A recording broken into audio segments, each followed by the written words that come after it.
मिथिला क्षेत्र दरभंगा के नवनियुक्त पुलिस उप महानिरीक्षक स्वप्न गौतम ने अपना पदभार ग्रहण करने के बाद गुरुवार से पूरी तरीके से कार्यभार संभाल लिया है। उन्होंने कहा कि मिथिला क्षेत्र के तीनों ही जिला दरभंगा, समस्तीपुर, मधुबनी का पुलिसिंग व्यवस्था चुस्त और दुरुस्त करेंगे। उन्होंने कहा कि इसका मुख्य प्राथमिकता होगी पुलिस से संबंधित जो भी जनता की समस्या है उसको ठीक करना। साथ ही रोज वर्किंग आवर में अपने कार्यालय पर सुबह के 11 बजे से लेकर दिन के 1 बजे तक कोई भी जनता, मिथिला क्षेत्र के जो भी जनता होंगे वह इस समय आकर मिल सकते हैं। उनके समस्या का निराकरण किया जाएगा। जनता की जो भी शिकायत होगी वह सुना जाएगा। साथ ही उन्होंने कहा कि जो भी गंभीर अपराध होते हैं उसमें तुरंत कार्रवाई होगी। साथ ही पुराने केस जो है, जो लंबित कांड है, उसका डिस्पोजल किया जाएगा। मिथिला क्षेत्र के पुलिस उप महानिरीक्षक ने कहा कि दरभंगा, समस्तीपुर और मधुबनी के इन तीनों जिले में ट्रैफिक की बड़ी समस्या है। ट्रैफिक व्यवस्था को काफी सुदृढ़ किया जाएगा ताकि जनता को समस्याओं का सामना करना ना पड़े। साथ ही साइबर अपराध के बारे में बात करते हुए कहा गया कि इस पर अंकुश लगाया जाएगा।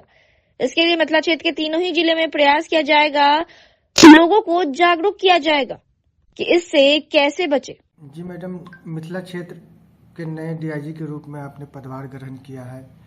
किस तरह से जो मिथिला क्षेत्र के लोग हैं, किस तरह से अपने समस्या को लेकर आपके कार्यालय पे आ सकते हैं? क्या कुछ इसके लिए समय सीमा निर्धारित किया गया?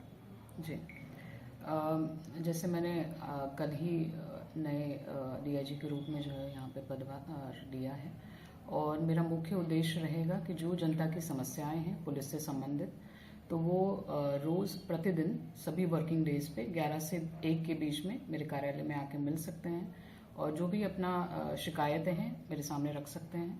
उन सभी शिकायतों पे जो है वो विधि सम्मत कार्रवाई करते हुए और ससमय उसका निराकरण किया जाएगा।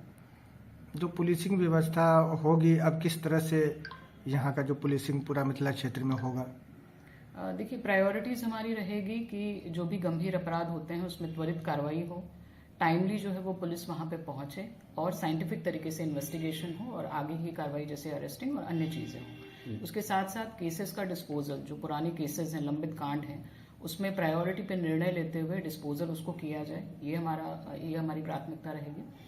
इसके साथ साथ ये भी रहेगा कि ट्रैफिक एक मेजर इशू है तीनों जिलों में, तो ट्रैफिक के बेहतर संधारण के लिए जो है हम लोग कुछ इनिशिएटिव्स लेंगे। इसके साथ साथ साइबर अपराध जो है वो काफी बढ़े हुए हैं, तो उसके संबंध में लोगों को जागरूकता कैसे की जाए, इसके लिए हम लोग प्रयास करेंगे। तीनों जिलों में साइबर थाना भी है, साइबर डीएसपीज भी पदस्थापित हैं, तो उसको और हम लोग स्ट्रेंथन करेंगे और बेहतर प्रयास करेंगे कि लोगों तक जो है वो सही जानकारी पहुंचे ताकि लोग जो साइबर अपराध के झांसे में नहीं आए। ट्रैफिक की बात करें तो कई ऐसे गाड़ी हैं जो नो एंट्री में घुस जाया करती है, ऐसे में भी सड़क जाम हुआ करता है। इसको लेकर क्या किया जाएगा? डेफिनेटली जो नियम, ट्रैफिक की जो नियम है, अगर उसको तोड़ते हैं कोई भी, चाहे वो सामान्य व्यक्ति हो या कोई भी व्यक्ति हो, उस पर विधि सम्मत कार्रवाई करने के लिए सभी को हम निर्देशित करेंगे। कहीं न कहीं ट्रैफिक पुलिस की भी कमी है, जो कि जगह जगह बना चौक चौराहा वहाँ पे रहना चाहिए, जो बहुत कम नजर आते हैं। तो इसके लिए क्या व्यवस्था होगी? इसको हम रिव्यू करेंगे कि फिलहाल ट्रैफिक में कितना बल हर जिला में है, अवेलेबल है और कहाँ कहाँ आवश्यकता है, और जैसी बल की रिक्वायरमेंट रहेगी हम लोग प्रयास करेंगे कि उसको मीट करते हुए बेहतर संधारण हम कर पाएं। शहर में भूमि विवाद का अक्सर विवाद आता, थाना से नहीं सुलझता, थाना पे आरोप लगाया जाता है कि पैसा लिए। इस पर अगर ऐसा कुछ होता तो आगे क्या कार्रवाई करेंगे? उसमें देखिए, भूमि विवाद के लिए एक प्रॉपर व्यवस्था बनी हुई है जिसमें हर शनिवार को जो है भूमि विवाद संबंधित बैठक होती है, जो थाना में और सीओ जॉइंटली उसको करते हैं। तो अगर वहां से समाधान नहीं होता है तो एक लेवल अप वो एसडीओ और एसडीपीओ के पास जाता है, और अगर वहां से भी वो विवाद का समस्या या निराकरण नहीं होता है तो फिर वो एसपी और डीएम साहब के लेवल पे जाता है। तो उसके लिए एक प्रॉपर चैनल है, और अगर एक लेवल पे वो नहीं निराकरण हो रहा है तो वो दूसरे लेवल पे जा सकता है। कई मामले में मैडम होता है कि ठगी का मामला बहुत ज्यादा देखने को मिलता है। ये लोग जाते कहीं ना कहीं ठगी का शिकार हो जाते हैं, थाना पे जाते हैं तो उनका जो है प्राथमिकी नहीं लिया जाता है।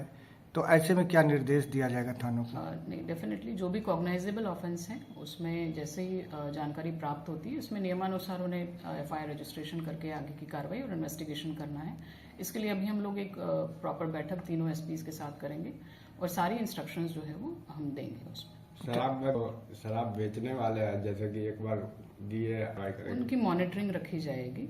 जो इस कारोबार में संलिप्त हैं और बार बार जिनके खिलाफ केसेस रजिस्टर हो रही हैं, तो उनके खिलाफ प्रॉपर जो गुंडा प्रस्ताव है वो सब भेजे जाएंगे। उनकी रेगुलर मॉनिटरिंग की जाएगी कि वो वर्तमान में क्या कर रहे हैं, और उनको चिन्हित करके जो पीएमएलए के प्रस्ताव भी हम लोग भेजना सुनिश्चित करेंगे। और आज के डेट में मैडम वगैरह खा पी के जगह जगह गुंडागर्दी करते हैं, शहर में चाय की दुकान पे मारपीट करते हैं, तो ऐसे लोगों कुछ ऐसे ग्रे स्पॉट्स होते हैं, हम उनको चिन्हित करेंगे, वहाँ बेहतर पेट्रोलिंग की व्यवस्था हम लोग करवाएंगे। ठंडी के समय मैडम तो ऐसे में चोरी की कई घटनाएं हो चुकी है, तो रात्रि गश्ती हो, क्या पुलिसिंग का इसके लिए होगा? रात्रि गश्ती को और इफेक्टिव और प्रभावी हम लोग बनाएंगे। वरीय पदाधिकारी जैसे डीएसपी, एसडीपीओ है, वो भी रात्रि गश्ती का चेकिंग करेंगे, और जो जीपीएस लगे हुए हैं हम भी उसका मॉनिटरिंग करेंगे कि गश्ती जो है वो ससमय निकल रही है और प्रॉपरली हो रही है। कई जगह भीड़ भरा जगह होता है जहाँ पे अपराधी क्राइम करके चले जाते हैं, तो ऐसे कई जगह है जहाँ पे सीसीटीवी होना चाहिए, लेकिन नहीं हो पाता, तो ऐसा जगह को चिन्हित करके किया जाएगा। जी बिल्कुल। मैडम, अंत में क्या कहेंगे मिथिला क्षेत्र के लोगों को? पहले तो मैं नए साल की बहुत बहुत शुभकामनाएं देना चाहूँगी, और ये कहना चाहूँगी कि हमारा जो प्रयास रहेगा वो रहेगा कि बेहतर पुलिस व्यवस्था लोगों को दे पाएं, और लोगों की बात सुनी जाए प्रायोरिटी पे, और उनकी समस्याओं का निराकरण किया जा सके। मैडम जी, मैं एक बार पहले रिव्यू कर लेती हूँ कि ट्रैफिक चालान में इन सब गाड़ियों का चालान का प्रतिशत क्या है, उसके बाद फिर हम लोग उसके अनुसार इंस्ट्रक्शंस देंगे सर। जो होता है ना क्राइम, मतलब ऐसे स्पॉट्स जहाँ पे आदतन या रेगुलर रूप से एक्सीडेंट्स हो रहे हैं, उसको चिन्हित करने की जो है वो ऑलरेडी कवायद चल रही है, तो उसमें चिन्हित करते हुए जो साइनेजेस होते हैं, सेफ्टी साइनेजेस ट्रैफिक के, वो सब लगवाए जाएंगे। एक आखिरी सवाल कराएंगे, उससे अपडेट कराएंगे सारे इंपॉर्टेंट इस तरीके के रजिस्टर, जिससे हमें और बेहतर तरीके से जानकारी मिले कि ये कौन क्रिमिनल्स हैं, उनको चेस करेंगे, कार्रवाई करेंगे डेफिनेटली। दरभंगा के वरीय पुलिस अधीक्षक जगन्नाथ रेड्डी ने महिला थाना दरभंगा का निरीक्षण किया। वहीं निरीक्षण के दौरान महिला थाना अध्यक्ष एवं थाना के अन्य पदाधिकारी, पुलिसकर्मी उपस्थित थे।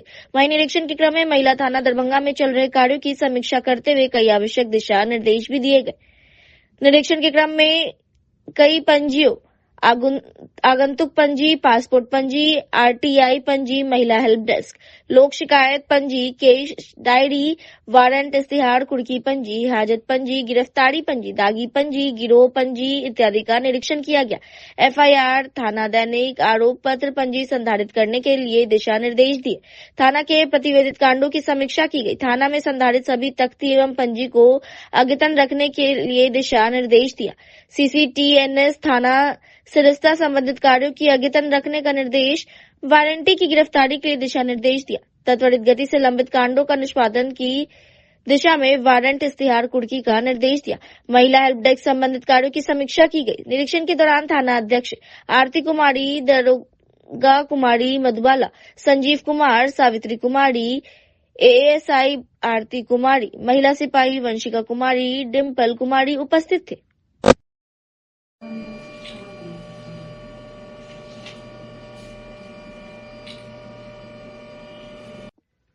दरभंगा के हायाघाट प्रखंड में वर्षों से बंद पड़े अशोक पेपर मिल की 330 एकड़ खाली जमीन पर सूक्ष्म लघु और मध्यम उद्यम मंत्रालय, भारत सरकार और सीआरटी विंग के सहयोग से ड्रोन भी निर्माण संयंत्र की स्थापना होगी। इस बात पर विधायक डॉक्टर रामचंद्र प्रसाद ने आईआईटी चेन्नई के वाइस प्रेसिडेंट विपुल भल्ला के साथ अशोक पेपर मिल में खाली स्थल निरीक्षण किया। विधायक ने बताया कि बिहार में तकनीकी उन्नति को बढ़ावा देने, रोजगार को बढ़ावा देने और नवाचार को बढ़ावा देने के उद्देश्य से हायाघाट प्रखंड अंतर्गत 330 एकड़ भूमि पर स्थित बंद पड़े अशोक पेपर मिल के खाली जमीन का निरीक्षण किया गया। इस विनिर्माण संयंत्र की स्थापना एमएसएमई सूक्ष्म लघु और मध्यम उद्यम मंत्रालय के तहत होगी, जो सार्वजनिक निजी भागीदारी पीपीपी मॉडल के माध्यम से पूंजीगत वित्त पोषण सहायता प्रदान करेगा। इस रणनीतिक पहल से क्षेत्र को जबरदस्त लाभ मिलेगा। उम्मीद है इससे अंतर्राष्ट्रीय बाजारों में बढ़ती मांग को पूरा करने के लिए उच्च गुणवत्ता वाली ड्रोन का उत्पादन होगा। उन्होंने कहा कि एमएसएमई मंत्रालय सुविधा के विकास के लिए आवश्यक पूंजीगत वित्त पोषण सहायता प्रदान करेगा। इस वित्त पोषण का उपयोग बुनियादी ढांचे, प्रौद्योगिकी, सेटअप और कार्य बल प्रशिक्षण के लिए किया जाएगा। साथ ही इस परियोजना में 1 लाख से अधिक प्रत्यक्ष और अप्रत्यक्ष रोजगार सृजित होने की उम्मीद है।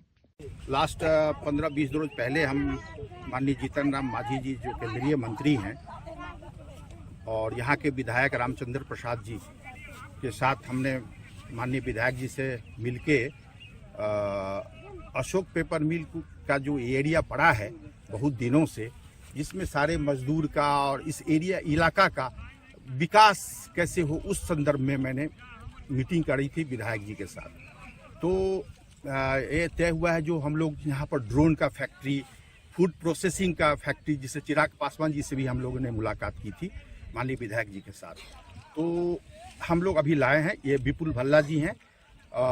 ड्रोन का जो ये एग्रीकल्चर ड्रोन है, ये लाए हम लोग यहाँ के किसान को दिखाने के लिए। जो किसान को सबसे ज़्यादा बेनिफिट इसमें होगा, जो वो स्प्रे कर पाएंगे बिना ज़्यादा मेहनत किए हुए स्प्रे करेंगे। इससे ड्रोन का फायदा जो उनके लिए होगा, उसके लिए हम लोग ये अभी लाए हैं। हमारा इलेक्शन से हमारा कोई लेना देना। अवेयरनेस प्रोग्राम है जो किसान को इससे बेनिफिट हो, आने वाले समय में किसान को कितना बेनिफिट होगा, इसके लिए ये हम लोग एक अवेयरनेस प्रोग्राम कर रहे हैं। और ये चूंकि ये कैंपस को हम लोग खुला हुआ है, तो हम लोग इसमें ले आकर के सारे किसान यहाँ आके देखे हैं। तो किसान को सबसे ज्यादा बेनिफिट होने वाला है ये ड्रोन, उसके लिए है। अब रह गई बात जो वो मुद्दा सर नहीं है, मुद्दे की बात करती है। मुद्दे की बात ड्रोन उड़ाया गया है, उसका क्या उद्देश्य था? उसका उद्देश्य यही है जो किसान को अवेयरनेस, जो इससे स्प्रे करेंगे और वो ज्यादा से ज्यादा बेनिफिट अपना ले सके। हाँ, बगल में भी करेंगे, करते ही हैं हम लोग। एक तो वो है, दूसरा है इससे आईटीआई में जितने बच्चे पढ़ रहे हैं उसको लेटेस्ट टेक्नोलॉजी है, तो आईटीआई का बेनिफिट इससे अलग भी होने जा रहा है। तो सारे बच्चे भी जो भी गार्जियन है, उनका बच्चा भी कहीं आईटीआई में पढ़ रहा है, उसको हम लोग आईटीआई में भी इसको जोड़ रहे हैं, तो वो बेनिफिट। स्थानीय समस्या के लिए विधायक जी हैं, यहाँ के एमपी हैं, वो सारे हम लोग देखेंगे। हम भी यहीं के हैं, तो इसलिए ये बेनिफिट सबको मिले, इस पूरे समाज को मिले, पूरे जितना हमारा मजदूर वर्ग है उसको मिले। उसके लिए जो भी करना पड़ेगा हम लोग विधायक जी और सब लोग मिलके जितना भी होगा हम लोग करेंगे। जमीन उपलब्ध हो जाएगा तो उधर विधायक जी लोग देख रहे हैं कैसे होगा। ये तो बहुत ही कानूनी मामला है, तो वो जब उससे क्लियर हो जाएगा तब सारी चीजें चलेंगी। और सारे मजदूर का कल्याण तभी होगा जब इसमें कुछ होगा। तो हम लोग उसी विषय पर चर्चा कर रहे हैं, देख रहे हैं जो गवर्नमेंट के साथ कैसे बेहतर हम लोग दे सकते। मेरे क्षेत्र का सबसे भारी एक समस्या जो बरसों से बंद चला आ रहा है, ये मेरे क्षेत्र का अशोक मिल समस्या है, ये बरसों से बंद है। इसको मैंने शुरू में अवलंब चलाने की बात की थी, लेकिन जब मैं पूरा विषय से अवगत हुआ, जानकारी हुआ, तो मैंने फिर कहा कि इस अशोक पेपर मिल के खाली जमीन जो 350 एकड़ या 400 एकड़ जमीन है, उस जगह पर नया उद्योग का निर्माण हो और हमारे जो इसमें कर्मी है उसमें बाकी जो बकाया जो उसका वेतन है उसका भुगतान हो। मैंने यही सरकार के समक्ष विधानसभा में रखा था। और मैंने कुछ दिन पहले, यानी 15 या 20 दिन पहले मैं दिल्ली गया था, और यहाँ के जो हमारे जो केंद्र के जो उद्योग मंत्री हैं माननीय जीतन राम मांझी जी हैं, उनसे मैंने अपने क्षेत्र की समस्या के बारे में मैंने अवगत कराया। और हमारे जो माननीय चिराग पासवान जो केंद्रीय मंत्री हैं, मैंने उनसे ही मिल करके अपने क्षेत्र की समस्या के बारे में मैंने उनसे अवगत कराया। उन्होंने कहा समय आने दीजिए, मैं उस जगह का वेरिफिकेशन करूंगा और देखूंगा क्या हो सकता है। उसी संदर्भ में आज मद्रास से IIT के हमारे जो ड्रोन कंपनी के विपुल भल्ला जी हैं, विकास सहयोग करेंगे। इसका मतलब क्या, पूरे हमारा हैगढ़ विधानसभा का जो मूल समस्या है अशोक पेपर मिल का समस्या, उसको समाधान करने में मेरे साथी के रूप में खड़े हैं। और इसी संदर्भ में आज उनको भेजा। हम लोग यही विषय में लगे हुए हैं, जब कोई उद्योगपति यहाँ पर आएगा तो उनके सामने में एक समस्या ये भी है, जो बकाया वेतन है उनका भुगतान हो। निश्चित रूप से जो उद्योगपति यहाँ पर आएंगे उसको हम लोग मंत्री जी के कोई विषय को उनके नजर में दे दिए हैं। जो भी उद्योगपति आएंगे निश्चित रूप से इसका भी समाधान करते हुए यहाँ पर नया उद्योग लगाने के लिए हम लोग आग्रह किए हैं। सरकार से मिलके उद्योगपति डायरेक्ट नहीं आ जाएंगे जब तक बिहार के जो यशस्वी मुख्यमंत्री हैं, विकास पुरुष और माननीय देश के जो प्रधानमंत्री है माननीय नरेंद्र मोदी जी, उनके नेतृत्व में जो बिहार का जो विकास हो रहा है, उसमें इस विकास को आगे बढ़ाने के लिए हमारे सरकार को आगे बढ़ना पड़ेगा। और इसी संदर्भ में मैंने केंद्र के मंत्री से भेंट किया है माने, और हम लोग हाल ही में माने तुरंत इस विषय पर चर्चा करने के लिए मैं मुख्यमंत्री से भी आग्रह किया हूँ। हमको जो ही समय मिलेगा तो ही वहाँ जाकर के इस विषय को रख करके निश्चित रूप से तो मतलब हमारी सरकार, मैंने विगत वर्ष भी जब बिहार के उद्योग मंत्री माननीय शाहनवाज हुसैन जी हुआ करते थे, तो मैंने इस अशोक पेपर मिल के कर्मी के साथ मैंने 3 बार बैठक किया था उद्योग विभाग में।